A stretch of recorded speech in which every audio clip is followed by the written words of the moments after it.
Pro kontra selalu ada, itu wajar ya, manusiawi ya. Pernah ada satu kebijakan saya, yang penting kebijakan itu setelah saya tuangkan dalam sebuah rencana itu, ini bisa dilakukan.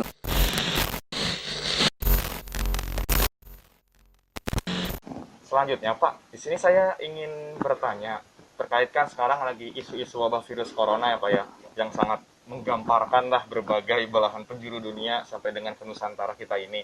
Lalu dari skala mikronya terlebih dulu, dari masjidnya yang terlebih dahulu Pak, banyak orang yang beranggapan bahwa adanya virus corona ini diharuskan itu masjid harus ditutup karena salah satu penularan virus itu ya ada di masjid.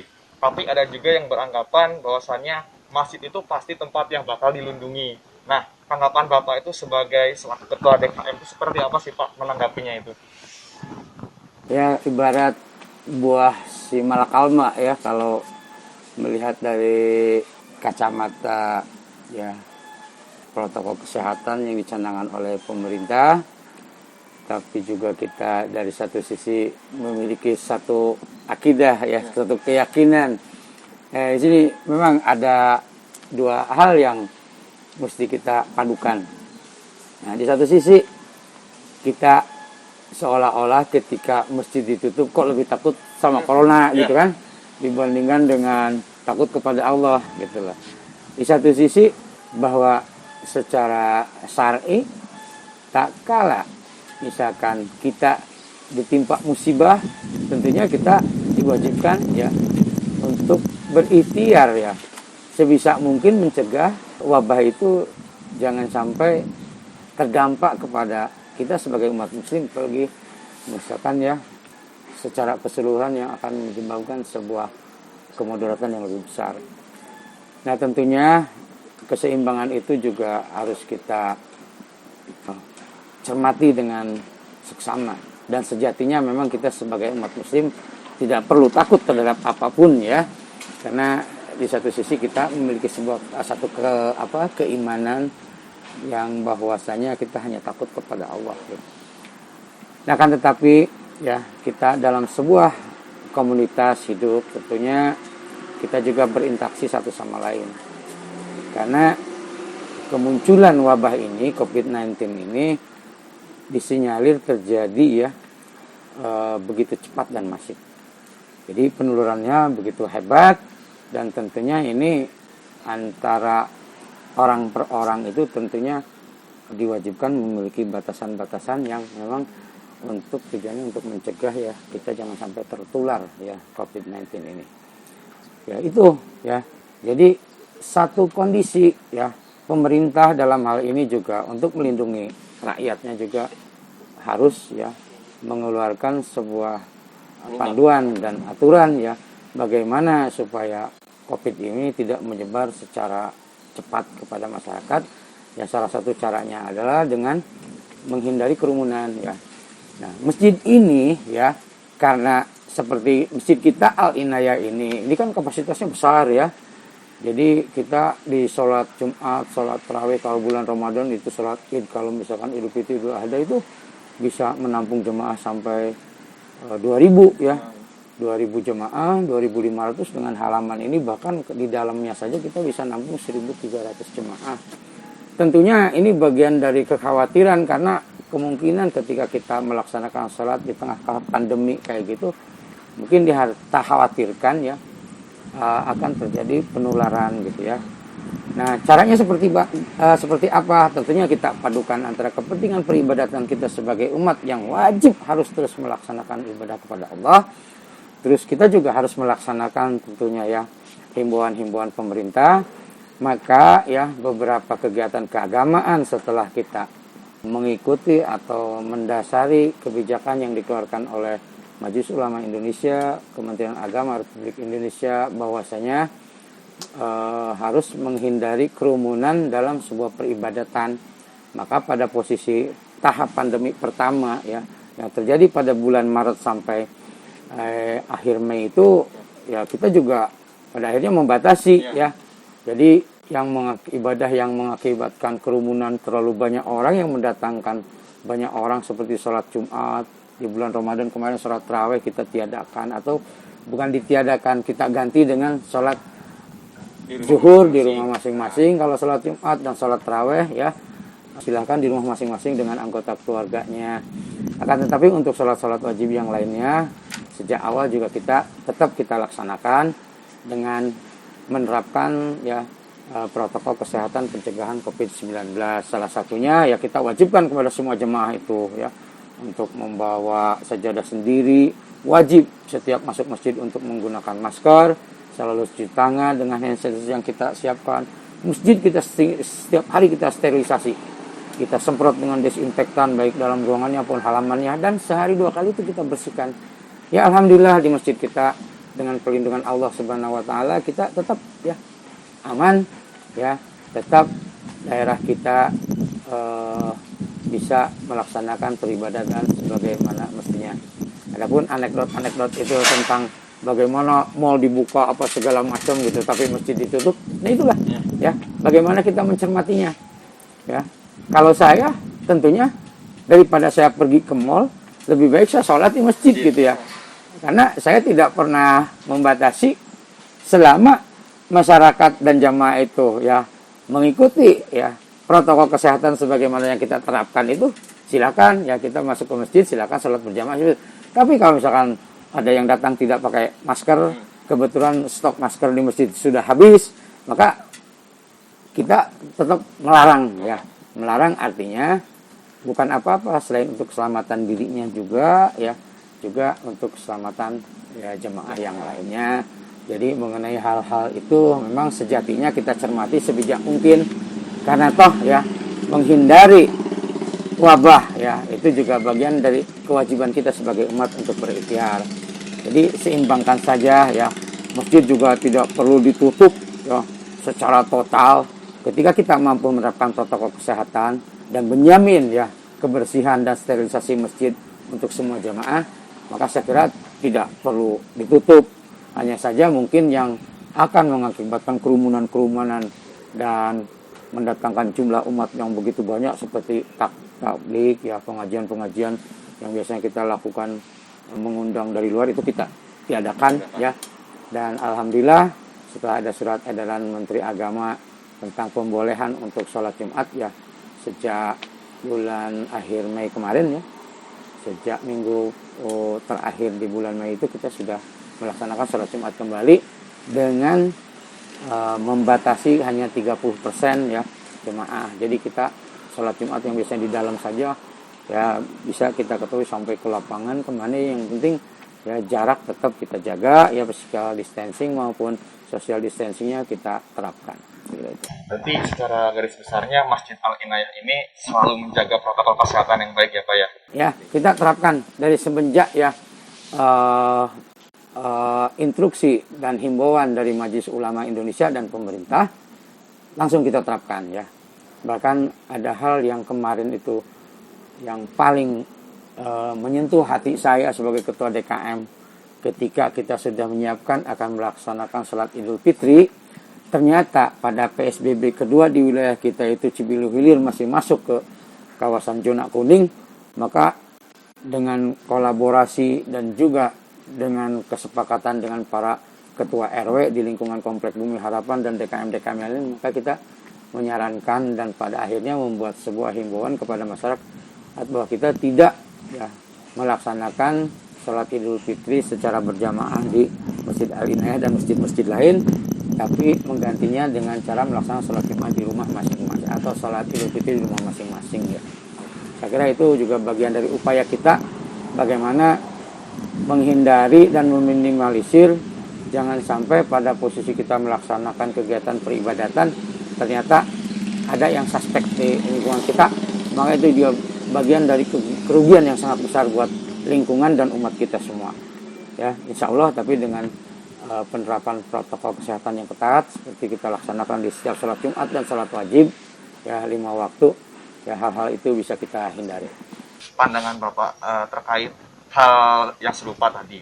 Nah, masjid kita ini kan sudah sangat menjaga protokol kesehatan ya Pak. Mungkin di beberapa bulan yang belakang kemarin masih kita tidak melaksanakan sholat Jumat berjamaah. Lalu tanggapan Bapak terkait lingkungan sekitar sini Pak yang masih menjalankan sholat Jumat berjamaah dan sholat fardu berjamaah, walaupun di tengah masa pandemi itu, dan himbauan pemerintah untuk sholat Jumat di rumah ataupun sholat di rumah itu tidak diindahkan. Nah, tanggapan Bapak itu seperti apa sih Pak? Nah ini, kadang masyarakat itu masih berbeda pendapat ya tentang prinsip-prinsip pelaksanaan syariah, khususnya pada saat melaksanakan kewajiban kita ya, khususnya sholat Jumat dan sholat fardu sehari-hari. Nah untuk sholat Jumat ya, kita kan sudah ya dihimbau oleh Amirul Mukminin kita ya, yaitu majelis ulama dan pemimpin-pemimpin kita ya, sebagaimana ya di dalam riwayat hadis pun ya, bahwasanya ya setiap ya langkah atau kebijakan yang memang bisa kita ya dilakukan untuk menghindari ya, maka hindarilah ya, karena wabah ini bukan wabah biasa ya. Tapi ketika ada sebagian orang yang tidak mengindahkan pada sudah ada himbauan, ya mungkin itu juga bagian dari sebuah kekurang pahaman saja ya, bahwasanya sebetulnya kita ya perlu dan wajib menghindar itu bukan menghindar lari karena ketakutan, tapi mencegah jangan sampai kita terkena wabah. Makanya ketika ada himbauan untuk tidak melaksanakan sholat Jumat karena memang posisi pandemi dan wilayah kita ditetapkan oleh yang berwenang itu sebagai wilayah zona kuning atau zona merah, maka saya kira cukup mengganti di rumah saja ya. Tidak karena ibadah ini ya kita tuh harus menggunakan ilmu, bukan menggunakan perasaan ataupun nafsu ya. Jadi tak kalah kita gemar ke masjid, ada masalah misalkan wabah seperti gini, kita tetap aja bahwa hakikatnya yang tadi dibilang itu ya, saya hanya takut kepada Allah, tidak takut kepada COVID. Padahal Allah pun ya mensyariatkan kepada kita ya bahwa setiap ya yang menimbulkan kemudaratan bunuh diri kita harus dihindari. Itu ya. Seperti halnya dalam posisi perang ya, tak kala misalkan kita berperang ya menghadapi musuh, tak kala misalkan musuh itu lebih kuat daripada kita, maka kita juga harus mengatur strategi ya, bagaimana supaya kita bertahan tidak terbunuh oleh mereka ya, bukan karena akan ada pahala syahid lantas kita yang memberikan badan kita silakan bunuh saya, nah itu konyol gitu ya, jadi konyol ya seperti begitu itu. Nah itu intinya bahwa seluruh hakikat syariat itu mudah ya, Allah mudahkan buat kita dan Rasulullah sudah banyak memberikan contoh-contoh kemudahan seperti itu. Jadi tidak mengurangi pahala seseorang ketika dalam situasi darurat seperti begini untuk mengganti sholat Jumat ya di masjid itu dengan sholat zuhur di rumah masing-masing. Pertanyaan selanjutnya Pak, lalu seperti apa sih Pak apabila sekarang sudah dibuka gitu Pak ya seluruh aktivitas kayak seperti sholat Jumat berjamaah, lalu nanti syukur-syukur ada sholat Idul Adha berjamaah ya Pak. Nah ini mah berbicara amit-amitnya sih Pak, amit-amitnya di salah satu jamaah kita ini Pak ada yang terkena yang suspek corona itu Pak, lalu tempatnya itu di masjid, ibaratnya tuh kita masuk ke masjid, misalnya saya kena corona nih Pak, masuk ke masjid lalu saya terkapar di masjid itu Pak. Nah langkah Bapak sebagai ketua DKM itu mensiasati itu seperti apa sih Pak? Nah tentunya, tapi sekali lagi ya, tentunya naudzubillah min dzalik. Jadi semoga Allah selalu melindungi kita. Tapi misalkan yang namanya misalkan ketika di masjid saya atau di masjid kita, di lingkungan kita ada yang terpapar ya, mungkin itu bagian dari satu kecerobohan kita ya. Ketika mereka masuk, kita kan selalu ya, jangankan kayak sholat id seperti itu, sholat Jumat aja kita selalu deteksi dan selalu cek suhu tubuhnya ya. Orang yang lebih dari 37,5 derajat Celcius itu tidak kita izinkan masuk. Paling tidak kita suruh istirahat dulu ya. Kalau toh bikin penasaran dia karena saya sehat, misalkan ketika kita cek tetap masih segitu, kita cek lagi segitu, tentu saya akan telepon di kita juga pemerintah sudah membentuk tim gugus tugas ya. Jadi saya mungkin akan langsung telepon kalau seperti begitu ya, untuk dilakukan penanganan secepatnya. Jadi karena kita tidak tahu ilmunya ya untuk penanganan begitu, mungkin yang lebih tepat itu nanti saya akan langsung menghubungi ya tim gugus tugas ya. Kalau apalagi kalau sampai ada yang terkapar, tentu ini sebuah musibah sangat besar buat kita ya. Jadi dampaknya bukan untuk masjid saya kira ya, untuk masyarakat lingkungan di komplek kita itu pasti akan terkena ya. Paling tidak terkena lockdown ya, terkena larangan bepergian atau segala macam, itu kan kerugian buat kita. Makanya di sini kan di komplek kita sendiri banyak masjid, dan alhamdulillah Masjid Al-Inayah ini sebagai selalu dijadikan sebuah tolok ukur ya, pedoman untuk masjid-masjid yang lain dalam penerapan ya protokol kesehatan COVID-19 itu untuk jamaah-jamaah yang akan melaksanakan ibadah. Dan kita sudah buat maklumat ya, sudah buat SOP, standar operasional prosedur untuk kegiatan-kegiatan sholat ya, kegiatan peribadatan di kita, termasuk bagaimana kewajiban imam, dilarang membaca surat-surat panjang kayak gitu, terus tidak melakukan sentuhan atau kontak fisik, harus cuci tangan ya, harus wudhu dari rumah, bawa sajadah, wajib pakai masker, terus setiap sholat selesai harus segera meninggalkan tempat ya, itu sudah bagian dari prosedur. Kalau mereka misalkan ada yang zikir diam-diam juga kita suruh keluar gitu ya, kalau sudah selesai ibadah ya. Jadi punten, bukannya saya sadis ya, tapi kan ini memang bagian yang harus kita terapkan ya, untuk menghindari hal-hal yang tidak diinginkan tadi, daripada terjadi istilahnya hal yang buruk yang akan berdampak secara luas kepada masyarakat yang diakibatkan karena keteledoran seorang atau mungkin pengurus masjidnya, maka yang akan rugi masyarakat semua. Lebih baik saya terapkan dengan ketat ya.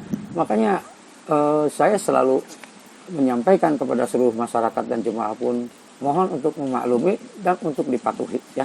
Jadi jadikan pedoman ya, bahwa semua ya peraturan ataupun tata tertib yang kita laksanakan dalam rangka penerapan protokol kesehatan ini bisa dilakukan oleh semua orang ya. Saya kira bukan kewajiban masjid saya kira kewajiban setiap individu pun ya, tentunya harus ya. Jangan merasa diri tidak, karena memang kita harus waspada ya, virus ini ya, tidak kita ketahui siapa yang terdampak, siapa yang suspek, siapa yang tidak, siapa yang positif, siapa yang tidak, kita nggak ngerti ya. Nah, untuk mencegah itu ya, protokol kesehatan itu diantara poin-poin yang sudah kita pasang di spanduk itu ya, kita patuhi bersama. Nah, kalau Pak kan masjid itu sebagai salah satu pusat kemaslahatan umat ya Pak ya. Nah, saya ingin bertanya Pak, apabila masjid itu memang pusat kemaslahatan umat, lalu apakah peran masjid Pak dalam membantu, contohnya seperti ada warga-warga kita yang terkena dampak ekonomi yang kesulitan seperti itu, nah apakah masjid itu turun tangan untuk menanganinya Pak? Ya, alhamdulillah ya, di tengah kondisi pandemik pun ya, dengan anggaran yang terbatas dan tentunya dengan jumlah yang terbatas juga, kita memang koordinasi dengan pihak kelurahan maupun di pihak RW ya, kita mendata siapa saja yang perlu bantuan, dan kita sudah memberikan ya bantuan ya, berupa sembako ya, juga berupa kebutuhan-kebutuhan pokok ya untuk masyarakat di wilayah Komplek Bumi Harapan ini. Walaupun masih terbatas, tapi paling tidak kita sudah melakukan upaya membantu, karena saya melihat ya bantuan dari pemerintah itu pun mungkin ada batasnya ya. Makanya saya berharap juga kepada semua pihak dan komponen masyarakat yang memiliki kemampuan lebih ya, jadi kiranya dapat membantu ya saudara-saudara kita yang lain yang memang sangat terdampak dengan peristiwa penyebaran wabah COVID ini. Karena memang mereka misalkan ya, ada yang terkena PHK, ada yang dirumahkan. Kalau yang misalkan biasa berniaga itu karena ada pembatasan gitu ya, pembatasan untuk melakukan transaksi atau berjualan gitu. Ya itulah, jadi kita semuanya harus saling satu sama lain, saling merasakan bahwa di tengah pandemik ini kita harus sama-sama sering berbagi gitu ya. Karena itu memang yang dicontohkan Rasulullah ya, bahwa berbagi dengan sesama itu tidak hanya dilakukan hanya dalam kondisi tertentu saja. Jadi harus ya, setiap waktu gitu, bahwa kita tuh memang harus melihat lingkungan. Jadi jangan melihat diri sendiri saja, lihat kepentingan orang lain, lihat kebutuhan orang lain. Ketika kita ada yang bisa kita sisihkan untuk membantu mereka, bantulah mereka ya. Jadi kadang jangan hanya mengandalkan lembaga-lembaga tertentu saja, seperti misalkan masjid. Masjid memberikan bantuan ya, masjid ini kan dananya juga dari infak dan sedekah masyarakat juga gitu ya. Jadi saya kembalikan saja untuk kepentingan-kepentingan seperti itu ya, saya kira itu. Untuk itu Pak, kan Bapak ya DKM Masjid Ana itu kan memberi bantuan gitu ya untuk warga yang terdampak. Nah pasti kan ada tim juga Bapak tadi kan ada tim. Nah bagaimana tindakan Bapak jika ada salah satu dari tim tersebut yang suka menghambat kegiatan-kegiatan Bapak? Ya tentunya sebetulnya gini ya, kesepemahaman yang harus dibentuk sejak awal ketika kita merencanakan sebuah kegiatan itu tentunya harus dipahami oleh semua ya. Dan tentunya sebetulnya mah ketika kita melakukan ya rencana kegiatan itu yang harus kita fokuskan dalam pencapaian tujuannya itu bagaimana mengoptimalkan semua komponen itu agar berjalan dengan baik ya. Biasanya hambatan itu tumbuh dari ketidaksepahaman ya. Ketidakpahaman itu karena kurang apa? Karena kurang komunikasi misalkan ya. Makanya saya menyiapkannya itu ketika tim ini akan bergerak supaya tidak ada hambatan itu, makanya semuanya satu sepemahaman dulu. Ya kita paham dengan rencana ya, tahu prosesnya dan mengerti akan tujuan yang akan kita capai gitu ya. Jadi ketika itu sudah bisa dipahami oleh mereka, insya Allah. Begitupun dalam proses kemarin pembagian sembako, sebetulnya yang paling krusial itu kita kekurangan dana kemarin itu ya. Pada akhirnya kita menunggu beberapa hari, kemungkinan ada yang donatur atau dermawan yang mau berinfak untuk, alhamdulillah ada yang langsung sembakonya, seperti ada yang gula, minyak ya. Minyak kemarin juga ada yang sampai 175 kilo, satu ada yang sama gulanya 175 kilo gitu. Terus ada yang beras, bukan beberapa karung, alhamdulillah ya. Jadi DKM ini hanya menambahkan sedikit saja. Jadi kembali lagi yaitu ya dengan himbauan ternyata dari masjid ini, alhamdulillah juga banyak warga yang merespon. Nah hambatan-hambatannya itu sebetulnya itu saja ya. Kalau misalkan dalam perspektif pemahaman untuk melaksanakan pekerjaan itu, saya kira asal kitanya ya bisa memberikan sebuah ruang dan pengetahuan yang bisa mereka pahami, bisa mereka ngerti, kita bisa jalan ya. Jadi jangan dulu ada kekhawatiran. Kalau saya sih ya, yang penting rencanakan dulu ya, lakukan semampu kita. Ketika itu berjalan, saya bilang semuanya sudah paham. Nah, insya Allah ya, ketika paham semua yang akan kita capai itu begini, maka hambatan itu insya Allah kita bisa minimalisir. Termasuk dari sisi kegiatan saya di masjid ini, alhamdulillah ya, pro kontra selalu ada, itu wajar ya, manusiawi ya, dan saya juga harus mengakomodir. Salah satu contoh ya, pernah ada satu kebijakan saya karena saya mengakomodir ya satu kepentingan kelompok misalkan gitu ya. Nah ketika ya saya harus akomodir dulu kan, yang penting kebijakan itu setelah saya tuangkan dalam sebuah rencana itu, ini bisa lakukan. Ketika pada saat pelaksanaan ternyata yang kontrak terhadap kegiatan ini, walaupun misalkan kegiatan ini tuh ya ada yang membutuhkan, tapi ternyata yang kontraknya lebih banyak, maka kita dapatkan misalkan ya, itu ketika yang banyaknya itu untuk kemaslahatan umat semuanya itu ternyata menginginkan misalkan kegiatan ini ditiadakan, maka tiadakan gitu ya. Jadi yang sudah menghasilkan sudah saya akomodir. Ya ketika saya hentikan juga mereka akhirnya memahami karena ada permintaan dari sebagian jemaah yang lebih besar untuk misalkan meniadakan kegiatan itu. Saya kira itu saja. Yang penting kalau di masjid itu ya yang saya bilang berbeda dengan lingkungan kerja di kantor. Jadi saya harus mendengar ini jadi banyak. Jadi semua komponen itu harus terakomodir dalam sebuah ya rencana kegiatan. Yang rencana kegiatan itu juga harus kita sepakati dulu secara bersama. Nah Pak, terkait sekarang kan bentar lagi kita akan merayakan suatu hari besar muslim ya Pak ya, suatu perayaan umat yaitu Idul Adha nih Pak. Nah kebijakan Bapak itu untuk menghadapi kegiatan besar tersebut itu seperti apa sih Pak? Apakah nanti akan membuka sholat berjamaah di sini, sholat Idul Adha berjamaah, atau hanya di rumah masing-masing saja seperti Idul Fitri? Seperti apa sih Pak?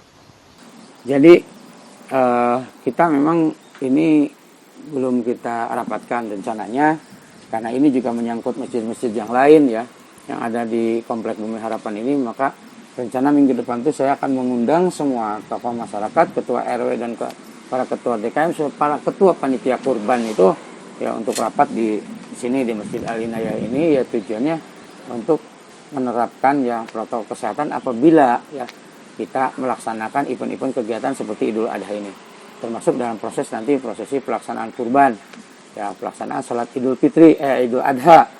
Nah, di dalam Idul Adha itu belum kita putuskan, tapi lampu hijau untuk boleh melaksanakan sudah ada sesuai surat edaran Menteri Agama 18/2020 itu ya, kita bisa dan boleh melaksanakan sholat Idul Adha selama ya protokol kesehatan itu kita terapkan ya. Saya kira beda dengan Idul Fitri. Kalau Idul Fitri kemarin memang ada surat edaran dari Bupati dan surat edaran Gubernur yang memang menghimbau untuk tidak ya melaksanakan sholat Idul Fitri secara berjamaah. Kalau Idul Adha saya kira bisa dalam satu proses peralihan. Sekarang pun kan sekarang ya sedang dalam adaptasi baru ya, kondisi adaptasi baru new normal ini ya, kemungkinan kelonggaran itu sudah diberikan, dan insya Allah ketika semua sepakat untuk melaksanakan sholat id akan saya lakukan sholat id ya, dan saya akan terapkan protokol kesehatan itu dengan secermat mungkin dan sehati-hati mungkin ya, karena mungkin nanti akan mendatangkan orang banyak gitu ya, karena kita tahu setiap sholat id kita tidak kurang dari 2.000 sampai 2.500 orang gitu ya. Tapi insya Allah ya apapun dengan tetap kita memohon perlindungan kepada Allah, segala sesuatunya akan kita laksanakan sebaik-baiknya dan sehati-hati mungkin. Jadi dalam proses kondisi sekarang untuk DKM Al-Inayah di Bumi Harapan, karena lampu hijau itu sudah diberikan oleh surat edaran Menteri Agama nomor 18/2020 itu, maka insya Allah ya di Bumi Harapan ini saya yakin sih sepakat untuk melaksanakan sholat Idul Adha. Tapi tentunya kita harus membuat protap ya, atau membuat standar operasional prosedurnya untuk menerapkan COVID itu supaya semuanya sama. Nah, di dalam pelaksanaan kurban ada wacana, dan itu memang sudah menjadi rencana dari Masjid Al-Inayah. Kurban tetap akan kami laksanakan dengan protokol kesehatan, dan salah satu yang akan ditiadakan pada event kurban tahun 1441 Hijriah atau 2020 Masehi ini, kita tidak akan bagian kupon ya. Jadi itu kupon akan kita tiadakan, nanti gantinya yang untuk kupon itu akan kita langsung distribusikan ke lokasi-lokasi yang membutuhkan ya pembagian daging kurban melalui mungkin RW-RW-nya. Nanti kita minta data berapa di RW ini, berapa di RW ini, yang di luar komplek Bumi Harapan tentunya akan kita drop ke sana, termasuk ke yayasan-yayasan, nanti proposal-proposal juga. Yang jelas kami akan mengkanter ya setiap orang yang masuk itu di setiap akses wilayah masuk Bumi Harapan. Jadi sekarang tidak ada pembagian kupon, insya Allah tidak akan ada pembagian kupon, karena kita ya memang sudah merencanakan itu. Dan walaupun saya mendahului sebelum saya rapat diputuskan nanti, sebelum dilaksanakan rapat nanti ya, dua masjid terutama Al-Inayah dan Safinatus Salam tuh sama-sama memang sudah akan membuat kebijakan ya untuk meniadakan kupon pembagian daging.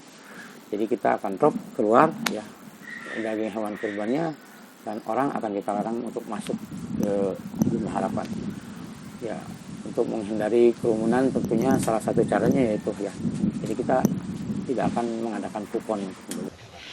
Lalu Pak, yang terakhir Pak, pesan untuk kepada masyarakat yang ada di sini seperti apa sih Pak? Kalau misalkan masyarakat umum sudah menilai gitu bahwasanya saya berani ke masjid karena saya berniat kepada Allah, ikhtiar kepada Allah, dan selalu menerapkan protokol kesehatan yang jelas. Nah, pesan Bapak itu kepada seluruh masyarakat, khususnya masyarakat kita di Bumi Harapan ini tuh apa sih Pak, biar lebih ngena gitu buat masyarakatnya?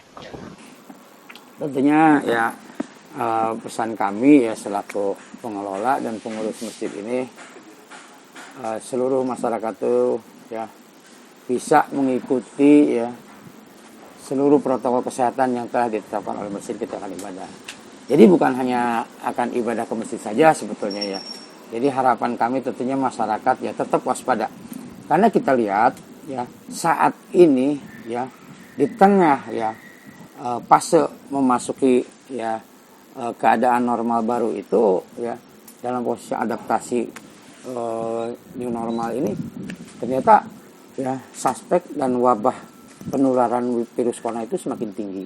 Kita lihat dari data yang selalu disampaikan oleh Ketua Tim Gugus Pusat ya, bahwasanya penambahan ya orang yang terinfeksi ya, yang ODP, PDP itu yang positif virus corona itu semakin hari semakin bertambahnya di atas 1.000.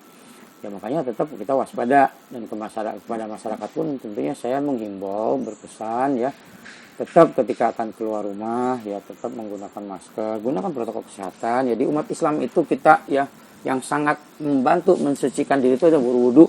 Tidak perlu hanya akan sholat ya, saya tentunya menghimbau kepada seluruh masyarakat tuh ketika akan bepergian kemanapun ya, karena di rumah juga kita air ya alhamdulillah selalu ada ya, berwudu lah dulu, bersuci dulu, berdoa tengadakan kepada Allah ya. Yang namanya doa setelah wudu itu luar biasa itu ya. Jadi langkahkan kaki ya dengan mengucapkan la haula la quwata illa billahil azim ya. Silakan kemanapun pergi, yang penting tetap gunakan masker ya, bawa hand sanitizer ya untuk cuci tangan ketika kita susah menemukan air luar ya.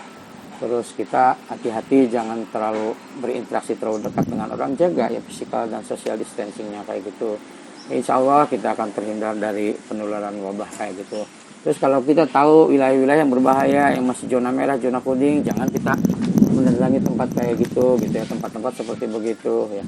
Itu kehati-hatian gitu, waspadanya. Jadi saya mohon kepada seluruh warga di wilayah saya atau di wilayah komplek Bumi Harapan ini tentunya bisa waspada dan terapkan ya protokol kesehatan itu bukan hanya untuk ke masjid, tapi ketika kita akan berpergian kemanapun. Buat diri sendiri itu sangat penting ya, karena pertahanan kita yang terakhir itu adalah diri kita ya. Ketika kita abai, ketika ada maka fatal ya. Akibat dari kita misalkan sebagai individu yang terkena suspek di luar, positif kita terjangkit di luar, pada akhirnya kita menjadi carrier ke keluarga kita, ke lingkungan kita, kemana-mana. Karena kita tahu ya bahwa memang virus ini tidak langsung terasa ya ketika orang ya positif ya, ketika belum mengalami swab test kita tidak akan tahu bahwa kita terkena. Makanya dampaknya akan sangat luas. Jadi tentunya itu pesan saya kepada seluruh masyarakat ya, hati-hati tetap laksanakan protokol kesehatan ya buat diri sendiri. Kalau di masjid tentunya mereka mau tidak mau harus ngikutin ya, karena kita mesti sudah menerapkan itu. Saya kira itu ya. Terima kasih sudah menyempatkan waktu untuk datang ke Masjid Al-Inayah. Semoga apa yang menjadi informasi ini juga bermanfaat untuk semua orang ya. Jadi kita sama-sama memberikan satu pengalaman ya terhadap situasi kondisi ya, bagaimana lingkungan yang menghadapi situasi COVID seperti begini. Ya itu ya, ikuti semua ya himbauan-himbauan yang tujuannya baik untuk menyelamatkan diri ya. Jangan merasa diri saya mau kuat nggak bakalan kena, nggak seperti begitu ya. Saya mau takut hanya kepada Allah, betul ya. Tidak ada yang menyalahkan, dan itu kewajiban seseorang sebagai umat itu hanya takut kepada Allah. Tapi ingat di satu sisi kita juga wajib berikhtiar ya untuk menghindari ya penularan wabah COVID itu. Ya, saya kira itu. Terima kasih banyak ya Pak ya atas ketersediaan waktunya. Semoga Bapak dan semuanya dapat diberikan kesehatan oleh Allah Subhanahu wa taala.